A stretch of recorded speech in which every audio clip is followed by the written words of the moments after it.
time to have some fun. And if you want to share the link, it's up in the top left corner.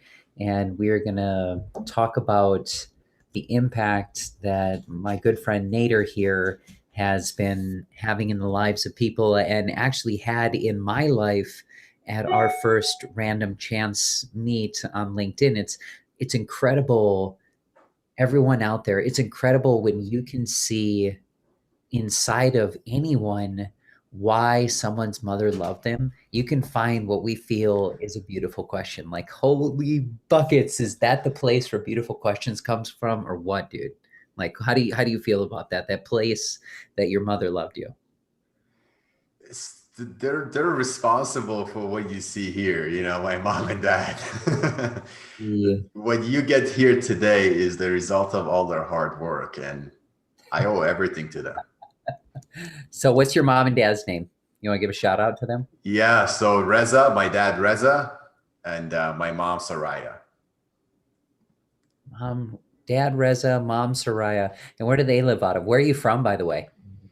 I was born in Iran, but they're living out of Toronto right now. So we moved when I was 18, 17 and a half, 18. We moved, and the second chapter of my life started.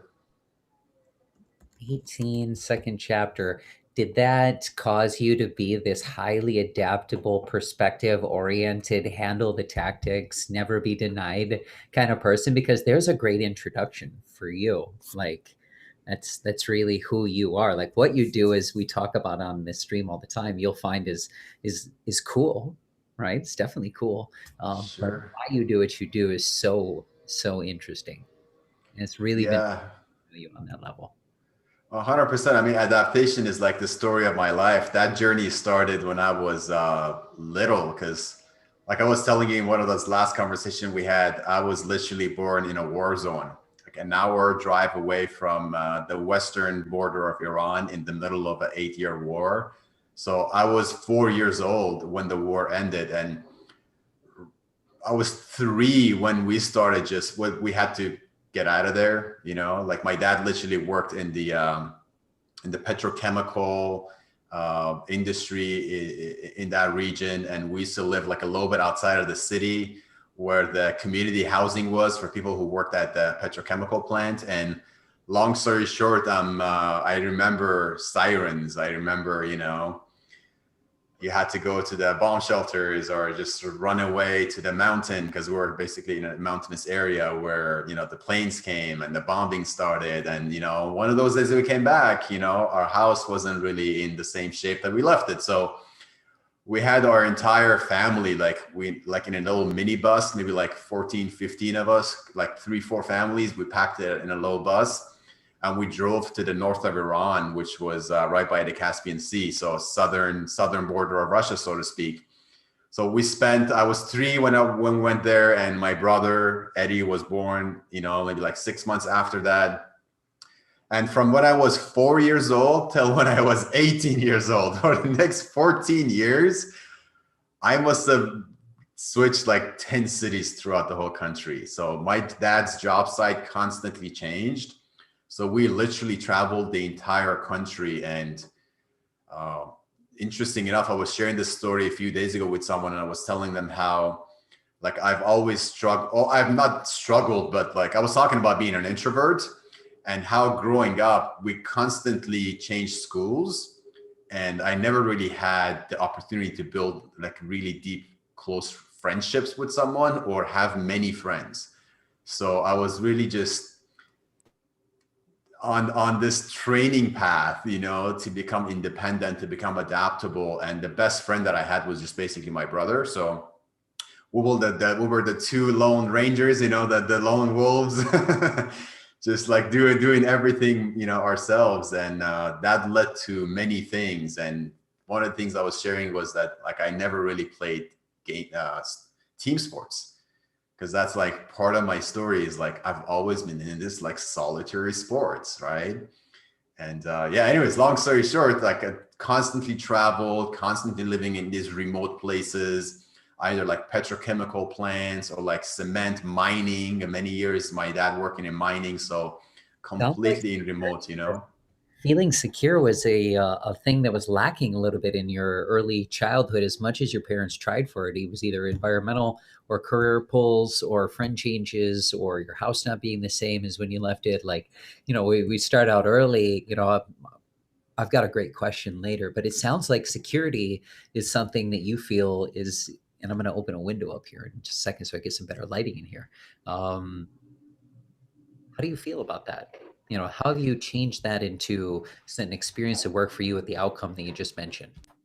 Oh, I mean, for sure, right? I mean, you don't feel so secure when you got like bullets flying at you and bombs dropping on top, So, I mean, that's what like you get this unconscious training, you're trained to always look out for stuff.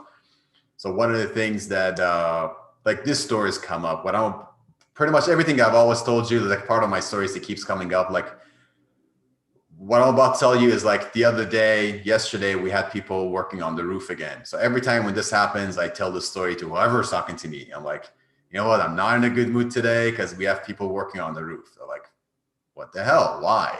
But I tell them that, you know what? Whenever we go to a place, if we ever live in an apartment, we have to be on the penthouse, like the top floor. I can't have anyone upstairs. I'm like, why? I'm like, okay, let me tell you a story. I'm scared of loud noises, like I physically, if there's someone walking on top of the roof and like boom, boom, boom, sounds like that, or like the subwoofer, people driving is like boom, boom, boom. And physically my heart rate goes up, my heart's about to jump out of my mouth. Like there's things like that. So I was like, yeah, they're fixing the HVAC AC on top of the roof. And I'm just like I can't take a full breath in, So there's things like that that I don't have any control over. And I know it's just has to do with that security. Like if someone bangs on the door, I look for something to grab. Like I'm like, they're coming in, like the war is about to start. So it's like some of those unconscious reactions are like super weird. I can get defensive really fast. It could be just like the neighbor wanted to borrow a cup of sugar, It's like, I'm ready to get into a fight. Okay, So so there's things like that. jazz music and ranch style one floor homes are for sure in your future. It sounds like. In the future, man, I'm it's like, sorry to hear that, man. At the same time, I'm really impressed by the fact that you turned that into something that worked for you. yeah. So I mean, it's stuff like that just childhood environmental conditioning, And now that I know. you talked about a question, and we went over that. You want to share that with the audience because you're talking about what you've done with that thing that your question addresses. And what is that question? I'm sure people want to know now. Was that the legacy question?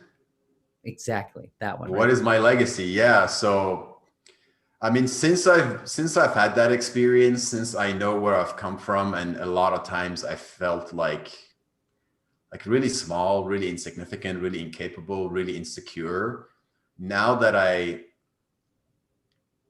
now that I see other people and I see like what's happening in the world, I question it, because I used to question this from myself, like, why does this keep happening to me? You know, this is not who I'm supposed to be. This is not my legacy. I was born in this place. I didn't choose to be in this place, but I grew out of it. I overcame those adversities, and I know there's so much more to do because I've overcome so much. So I know I can overcome more. But why does this keep happening to me? So today I'm just driven by that question of what is my legacy. So I ask people like, what is your legacy? Who do you want to become? Who do you see yourself as? What's the end of the road for you? And I help people develop that a lot of times because it's a tough question to ask. It's not an easy one to answer. And I feel like as soon as you figure out what your legacy is, it just turns into this massive meaning in life. It makes your life meaningful, and it becomes a purpose to live. Because especially right now, we're living in a time that we don't know what's going to happen next, and that takes away a lot of our power. But you bring power back into your life by introducing purpose. Mm. and purpose is the best alarm clock, man, is the best motivator. It's like I'm not supposed to be here, or some kind of moment where you're just like, aha, aha, I'm not supposed to be here. You're wonderful. All of you are wonderful. I'm just not supposed to be here. I'm going that direction, and you can come with me if you want to. Is that, am I catching your drift, or 100%. Whatever you can achieve, you can. Whatever you believe, you can. Uh, if you lack that belief in yourself, the best way, like I lack that belief in myself. Right now there are areas that I like. I posted about that today. My post today started with, in capital, scared. I am afraid of failure. That was the story that I shared today on social media. And there's certain areas that I feel scared, I feel afraid. And there used to be a lot more, but when I had that insecurity in me, I started to overcome it by just looking at other people's success stories, getting into reading a lot of books, getting into just speaking with other people. And just when you see others overcoming it, and you go through seeing more and more people overcoming adversity, that's what develops that capability in you, that belief that, what, if they can do it, I can do it. And there's a threshold, there's a number of people you have to meet, there's a number of people you need to speak to, there's a number of books you need to read, and that threshold would be different. For someone is 1, for someone is 10, for someone you need to bang them on the head for 1,000 times and they'll get it 1,001 times. They're like, okay, yeah, I get it now. But the sooner you get out there and you connect with people, make these human to human connections, and you realize that, what, we're all human. We all have the same capabilities. We're all made the same. There's no difference between us. We are fully equal. And okay, with that level of understanding, if he or she could do it, I can do it too. And that's the spark you need. That's the spark I needed. And I look for that new spark every day in the new areas and the new chapters that I feel insecure in. That's beautiful. You know what? I'm going to loop back to the beginning and what you said, and said, yes, in life, you have a structure of what Jordan Peterson calls the scaffolding of your sanity, right? And it's tough to ask a beautiful question where and even tougher to live it, where a life can become an attempt to better understand that question. And that means challenging yourself and who you exist as, and sort of living your life as an answer to that question. Like, holy buckets, the things you're bringing up. Does that resonate with what you're putting out here? Yeah, because a lot of times we question not ourselves, but also everything around us. So we question everything and everyone but ourselves. Like, why is it like this? Well, why is life like this? Why is this world the way it's supposed to be? What is this world the way it is? Well, my answer is, the world is what it is because it's supposed to be. It's a test. It's just a test. Like, I'm getting goosebumps saying that, because like I was literally meditating on this today. It's a test. It's a gratitude test to see, like, it's a test to see what you come out of. Are you going to come out of this a whiner? You're just going to continue crying and complaining and pointing fingers, or will you graduate with gratitude and you become that grateful person who took this opportunity as a chance to become a better version of himself or herself? So adversity just introduces a man to its weaknesses, and it's your test, it's your opportunity to overcome those weaknesses and just break out of your cocoon. That's what that transformation was that I was mentioning to you earlier. Every few months, if you self-impose adversity, that the more often you self-impose adversity, the more chances you get to breaking out of a new cocoon. Such a nihilist. Oh, that's so great. I love it. It's amazing, because yes, like the Buddhists, we want to remove suffering, but we know it teaches us amazing things. Us to be careful with the drugs you use. You know what I mean? Like, we all were youthful, and it's amazing what, like, even Eleanor Langdon talked about, where she could change the schizophrenic voices in her head to work as tools for her. And then by doing that process, befriending them, working with them, understanding that, they went away, and she resolved massive sexual trauma in her past, in her very much younger life. So I love what you've done here. So we've really covered like a lot of the landscape of how you've gotten to what it is, the origin story. And I want to know like what you're doing with it these days. Like how do you move forward from what you've gotten through is something you've shined a lot of light on. Was there something you'd like to parallel with that? Or shall we get into some of the jazz you're making these days? Yeah, I'll let you make that decision. Like I'll tell you this, so we can maybe close up this chapter, this conversation with this. Like, it is very normal for us to get up with the wrong mindset. Like I get up insecure, I get up angry, I get up just not in a positive mood. And that's normal. So I wouldn't question that. If someone's listening to this conversation, they're like, yeah, I'm negative. I get up with negative thoughts. My self-image is negative, is not, I don't like myself, because I've gone through all of that. What I'm just telling you, I still go through that when I wake up, but you gotta find a switch. You gotta be able to, it's a physical switch you gotta turn, So for me, it's literally through exercise. So early morning exercise, I get up at 3 a.m. It's exercise right away. It's breaking a little bit of a sweat right away. It's just self-imposed adversity again. If it's, for me, it's 100 burpees, but for you, it could be 20 push-ups, it could be 10 push-ups, it could be 15 squats, whatever it is. It could be going for a walk if you have that luxury. It could be getting on a treadmill for 10 minutes. Just put yourself out of that misery by getting to work, by raising your heart rate, raising that rate of vibration. And that would literally, like, biologically, it would put you in a better mood. You're gonna release serotonin, dopamine, BDNF, and it's just gonna make your entire mode better. It's gonna develop that positive mental attitude.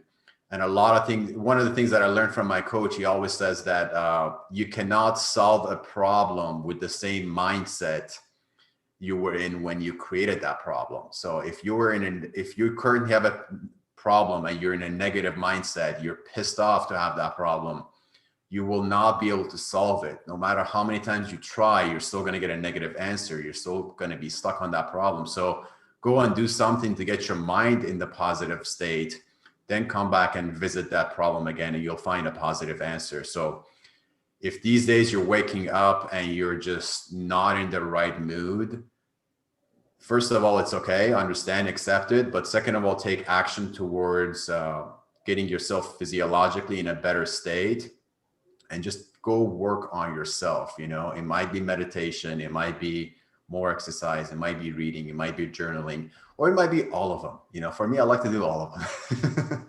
Why not? Yeah. Why not? The world can be your oyster, and really your passions can change from year to year. I would find that the goal is something that we shouldn't really waver on. We should set our long-term goals and really stay true to those. And you talked about not wanting a business and past attempts and things like that to be your legacy, to loop back to the beginning. And you're right, approaching it in a negative perspective, it's like the little engine that could, right? If she's like, I don't know if I can, I might be able to. I'm not sure if I can do that. Those kinds of things won't get the engine up the hill. It's sort of like that. So I'm really, if I'm hearing you loud and clear, it's a perspective thing. It's 90% perspective, right? Is that what you said? 100%. The other 10% are just technicalities, but you can see things from completely different point of view. And it's better to see it from point of view of someone else. If you want to be happy, just do something that makes you happy. But if you want to be fulfilled, if you want to reach like that inner peace, contentment, just make other people happy. Like Zig Ziglar said, right? If you want to have everything in life, help other people have everything they want in their life. So I love that. I mean, it just allows me to be selfless, And again, let me put this out there, if I haven't done already, none of the stuff I used to know, none of the stuff I used to be aware of or be good at, nor that I'm great at it today, but I used to be the worst version of a person you can find, you know, being addicted to drugs and alcohol and just being deep, dark holes. But it's the continuous drive to maybe again going back to legacy, knowing that I'm not supposed to be here, you know. I'm sitting here and especially when you're an addict. So, you know, I've been sober and clean 2+ years. If you're addicted to any kind of vices, that could be alcohol, it could be drugs, it could be cigarettes, could be video games, could be food. If you have a vice that holds you back from progression, like every thought that goes to your mind all day damn long is to get more of that vice. You know, you go to work looking forward to playing video games, you get on a podcast looking forward to having that slice of cake after it, you know, or whatever, you go into a sales meeting looking forward to the cigarette that comes after that. So as long as you know that that's not your story, that's not how your story ends, you continuously strive to become a little bit better every day and you take action on it, your life's going to be so beautiful. You just, you know, you just keep going, you know, just keep going. And if I could do it, you can do it. You know what I mean? Like, if you know the details of where I came from, it's just like, it's crazy. I know people are wondering, so without sharing anything too personal, you know, how did you get from where you were to being successful, launching a company, growing your network, and you have a fantastic family, you're going to be living abroad. You know, how do you go from point A to point like A squared in that kind of time, like through the whole alphabet and back to the beginning again?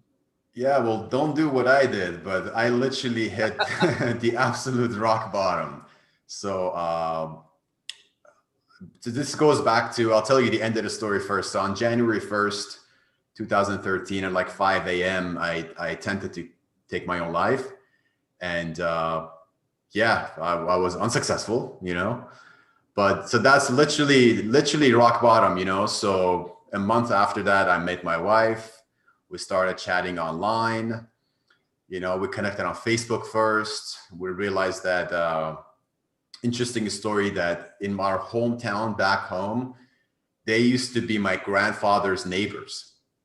You know, so a few days ago, I was sharing with someone online that it's so interesting that I was giving kudos to my wife. I was like, so interesting that some years, long time ago, like maybe like 30 years ago, and like whenever we went and visited my grandfather, my wife would be a little kid and we were separated like a wall apart, not having any idea that 30 years later we're going to get married.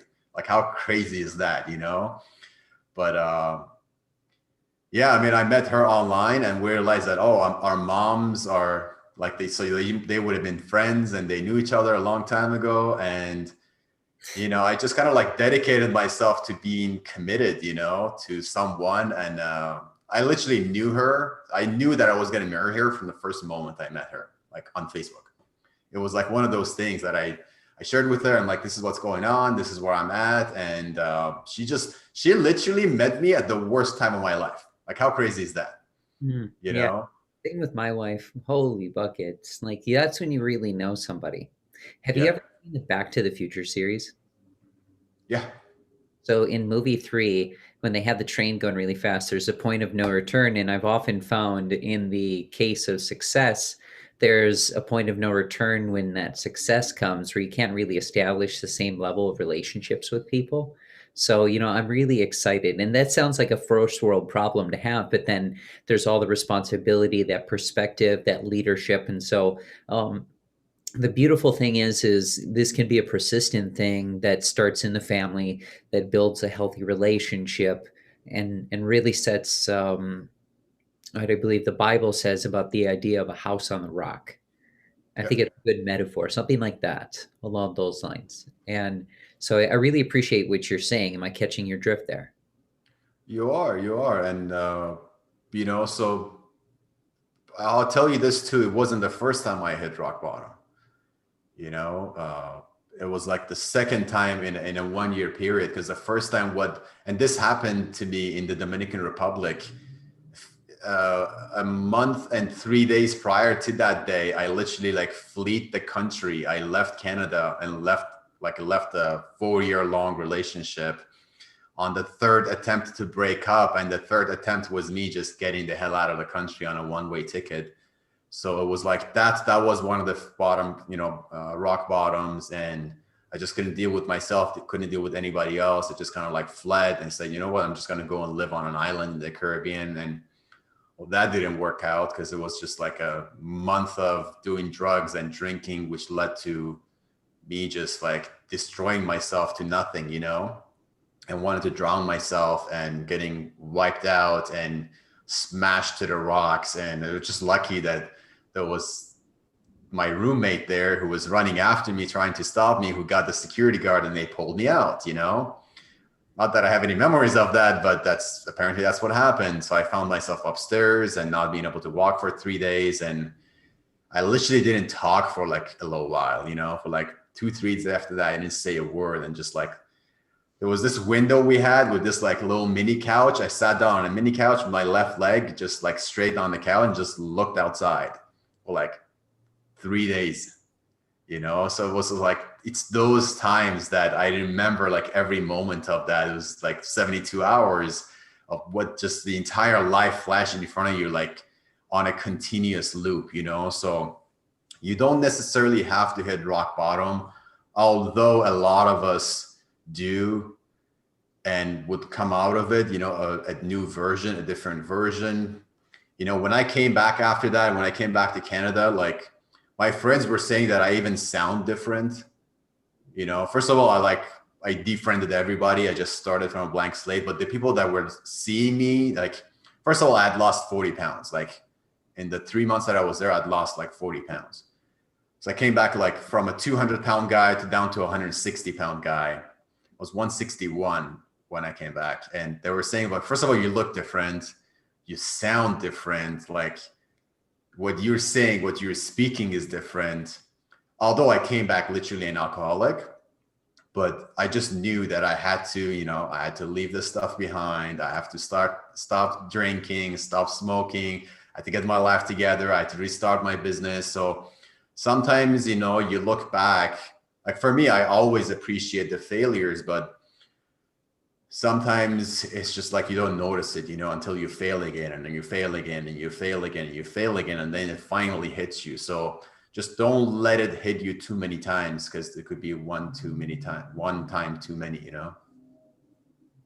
Yeah, that one time too many. It's our life is like Russian roulette. There's lots of choices to be made, many left turns. Imagine in a car, there's so many left and right turns, or straight, or sometimes it's more complicated than that. And things do have a consequence, and they also have a benefit. And it's life can't be just a total zero sum game. And well, we aren't worth anything less than love of oneself. And from there, the ability to be genuinely interested in others. And like you said, when you can provide others with what they desire, you'll have what you need. And I love the idea. Have you seen the movie Pay It Forward? No. Oh, Kevin Spacey, real classic. Kid comes up with a system of just pay it forward to one person, and that person, all they have to do, they don't have to give anything back to you. They just go pay it forward to 3 people, just whatever that is, and the chain just keeps happening and happening. And it's a fantastic display of intention and how that can really replicate when it's authentic. And I love it when you came back from the Dominican Republic, you said, correct? Yeah. That people said you sounded different. You sounded a little bit more authentic, closer to being the person who you are, which is someone who should always be there at all times, who doesn't need to say, oh, I'm not supposed to be here, or I'm not the person who's supposed to be here. I'm not living up to what Carl Jung talked about, I believe, of the man in the mirror, or the person in the mirror, the woman in the mirror. When it comes down to it, that person who we look up to. And I'm going to parallel 2 things here, really cool things. So when raising children, or raising a business, or relationships, or anything along those lines, you really want to put forward the idea of, I want to be the person that I want my children to be, right? I really want to put forward the best effort of what the person in the mirror would do, what my future self would do. So that's every day looking forward to what we admire about ourselves and expressing something that works for us. And I'm sure you've tried to help too many people and not focused on yourself, and might be great at helping others and not as much yourself. And you got to take care of that first. Well, that's the thing, right? Everybody tells me to take some time off, you know. I've been doing that the last couple of days, and that's what today's video, the David Goggins video, was all about, reflection. Mm. Because he's saying, you know, he was saying that at the age 38, you know, he was in a bed and thought he was gonna die, and he realized that for 38 years of extreme levels of success, he never reflected back. So I get into that routine. Like right now I'm working, you know, 15, 16-hour days with a smile on my face, but it catches up to you no matter how many days you do it. You know, and I've been doing it for a long time. It catches up to you. And one day you're like, oh my God, like what day is it again? You It's got a lot done November. now. You got a lot done. Like we were just Yeah, reflecting on that this week of like that was 9 months of insane, very powerful efforts. And most of us don't remember what it was. It was just like, this is what we got to do this week, and we're gonna get it done. And if there's anything else that comes from it, oh wow, we will not be denied. Like, like, yeah, we're founders. Woo! And at the end of the day, you sort of burn out. And we ended up because we're so tight as a team and our families are so close, like everybody's like, hey, we're all burnt out, we're just going to take a week off. Everybody's just going to take a week off, shut everything down. And then we're going to be back next Monday with a fresh perspective. And it worked like a charm. sure. It was Sure. My problem is that I can't really take that. I can't really take a day off. mm, That's like, if you're talking about my today's trouble, like the best way for me to take days off is to actually take hours to reflect, go inwards. So if your definition of taking days off is like, I'm gonna go and do something, I'm gonna go for a walk, I'm gonna like go have whatever, watch a movie. I can't even watch the first 20 minutes of a movie. You know, like if I'm not being productive, I can't live with myself. The only thing I can do for myself that makes me feel productive: meditate, journal, like plan, strategize, like build a vision, really. Just build a vision for me and my family. Like that feels good. Aside from that, and that's like 30 minutes a day, the other 23 hours and 30 minutes, it has to be for other people. You know, I kid you not, I cannot find fulfillment in doing stuff for myself. So, and that's apparently that's not the best way to do it, but that's the journey that I'm on. You know, it makes me feel happy if I'm doing stuff for other people. And sometimes, a lot of times, when I get to a point that I share that story, it's not always received right. People think like that I'm not being truthful, and that's okay. That's part of the adversity that I got to deal with, you know. So I understand that it needs to be there. But again, that can catch up to you too, you know, where like I can look at someone and I even say in my messaging that I know how it feels. I know how painful it is what you're going through. Like I've gone through it, but sometimes the other person doesn't have their listening ears on, you know.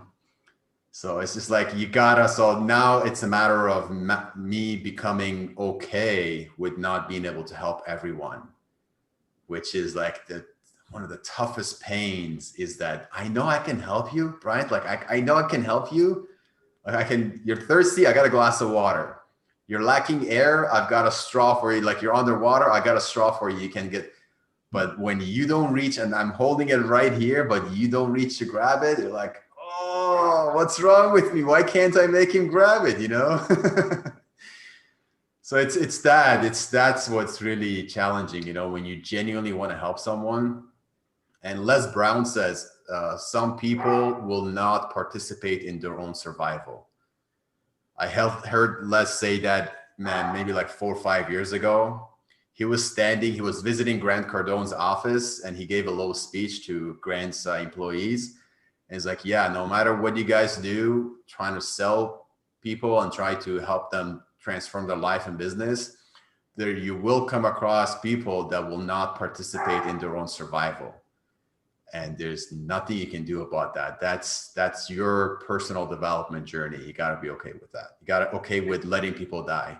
Kind of like transplant patients where 33% of people just don't take the rejection drugs. They feel as though they're not worth it, and other things along those lines. And how do you feel about this? I feel like a lot of it really starts with personal self-love, like really being able to say, hey, you're awesome, right, dude? Like, here, high five, right? Straight up.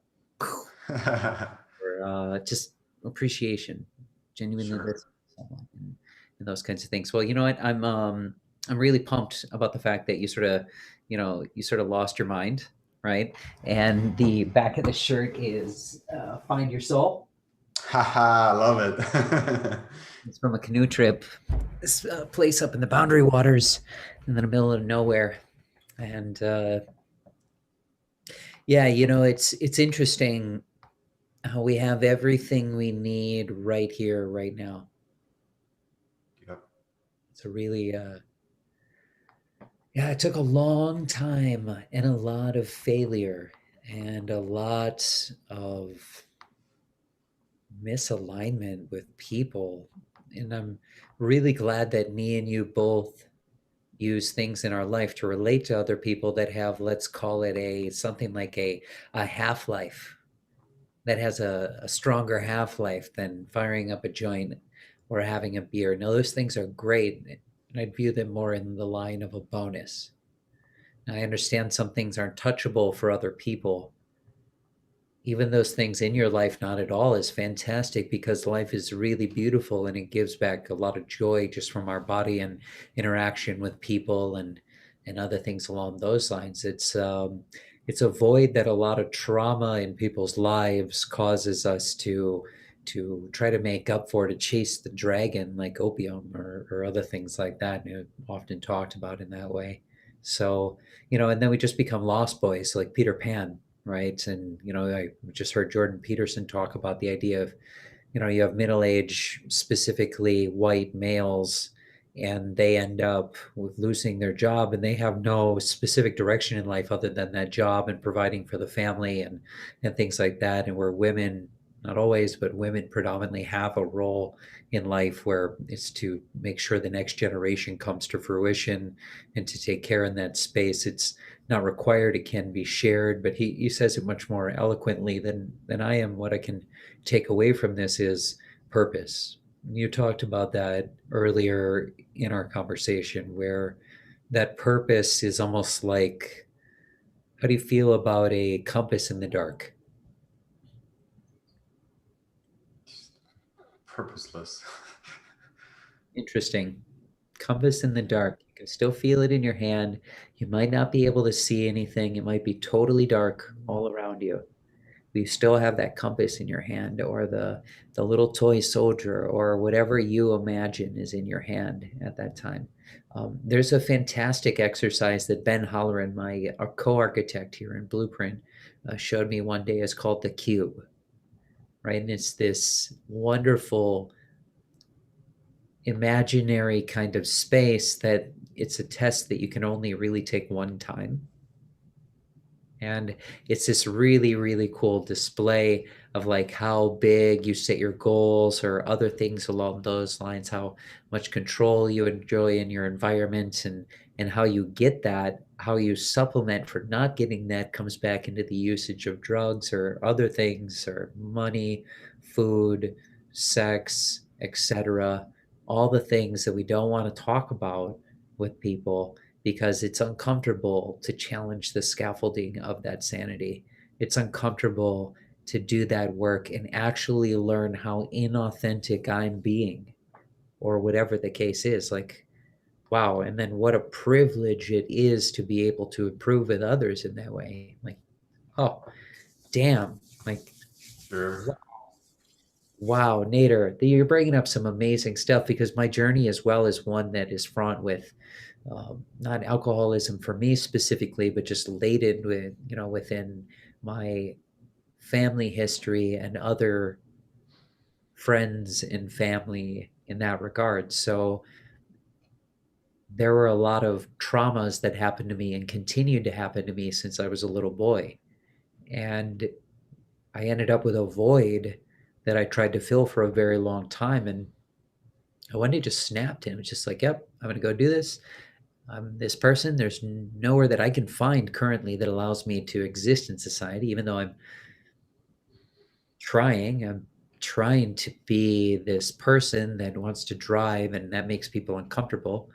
And so I'm going to go find a bunch of people that love doing that and do that with them. And we'll all sort of pull each other up. And I love it how you talk about helping people. So, as we sort of ramp down here, where can people get a hold of more people like you or yourself that have such a powerful story where you can grow with those people and they can grow with you or you can learn together? Where can people get a hold of you? What are you up to that they could get involved in? Uh, you can definitely, I know you and I connected on LinkedIn. So LinkedIn is where I live on LinkedIn. So you can always find me there. My main network is definitely there. But if you also go to engineeryourmission.com, my goal is to help others. And I've built a community around bringing people on the same mission and help them develop that mission or engineer that mission, hence engineeryourmission.com. But I just want to bring people together who are perhaps on the same mission, but share the same struggles, whether that is, mental strength that they're lacking, but whether they need to strengthen their social circles that they miss, maybe they even had, but they recently lost, or they need to be better aligned with their own soul, become more spiritual. Because that's ultimately mental wellness, social wellness, and spiritual wellness are the top three pillars, are the three pillars of the community I'm building, because I believe like we all struggle with that. There's no high level, like the last level, you cannot really achieve that. You can always be strongly, mentally more strong, more spiritually aligned, and just enhance your social awareness and, social well-being and help others achieve the same. You know, one of the things you mentioned about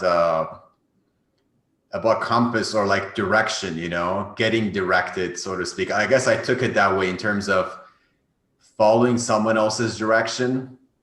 I want to kind of like put a little tip out there, because no matter how much you follow someone else's direction, how much you follow a compass, you're not going to find yourself. So what you said after that, which is, I had to go and kind of like find myself.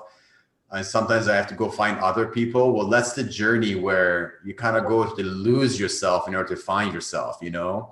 So I consider that as a rock bottom too, but it's one of those rock bottoms that is perhaps it's necessary, because I had to go lose myself. And in the process of losing myself, I found myself. Yeah. So like, but otherwise we go through life following someone else's directions, following what others expect of us, or, this person did that, so that's my idol, that's my model. I want to be like this person. I want to be like that person. I just want to encourage you at the end of this conversation to go and like, go find yourself, be more intuitive, follow your heart rather than following your mind. Because as soon as I followed my heart, everything started making sense. As soon as you realize that all you have to do is just to heal yourself, heal your own heart and listen to it, everything else becomes okay. Everything else just becomes, everything's okay. Just listen to that alarm clock of purpose. Wow. Yeah. Wow.